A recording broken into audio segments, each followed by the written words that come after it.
ابھی پاکستان میں لا پاس ہو چکا ہے, بل پاس بھی ہو چکا, پتہ نہیں چلنے دیا, نیچے نیچے سے گزار لیا. ان سب پارلیمنٹ ہاؤس میں جتنے مولوی صاحب بیٹھے ہوتے ہیں نا, اب میں نے کہا مولوی کو کیوں قصوروار ٹھہراتا ہوں, بیٹھے ہوئے جاہل, پتہ ہی نہیں چل رہا کیا پاس کر رہے ہیں.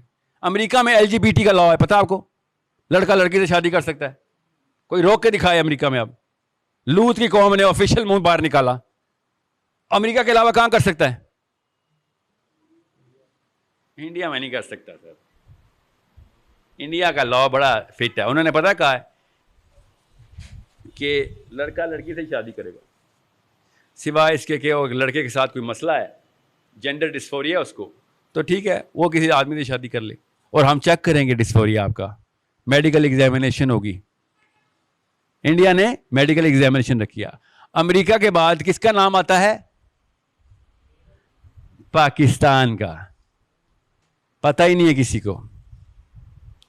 پاکستان میں خالی یہ جا کے بتا دوں نا کہ میں عورت فیل کر رہا ہوں, بس نادرا نے مجھے عورت لکھ دینا ہے, اور پھر آئیں شادی کریں بھائی صاحب, جاوید صاحب آئیں, بس اتنی سی بات ہے.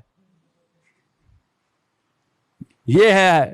اس لیے مجھے ڈر لگتا ہے کہ آپ لوگوں کو پتہ ہی نہیں ہے کہ اصلی کہانی کہاں پہ کھیلی جا رہی ہے. یہ پاکستان کا لا بل پاس ہو چکا ہوا ہے, جینڈر ڈیفینیشن کے اندر میڈیکل ایگزامینیشن 0. بس مجھے فیل ہو رہا ہے کہ میں ایک لڑکی ہوں, لڑکی کو فیل ہو رہا ہے وہ آدمی ہے, 2 عورتیں جا کے نکاح کریں گے, نادرا سے ایشوڈ آئے گا نکاح نامہ ان کا, ویریفائڈ. خالی بول دیا جا کے نادرا میں کہ میں فیل کر رہا ہوں بس کہ میں لڑکی ہوں. آپ سمجھ رہے ہیں چھوٹی کہانی ہے؟ صرف اس لیے کہ یہاں پہ آپ جیسے جالے بیٹھے ہوئے ہیں, اس لیے آفیشیل نہیں کر سکتے.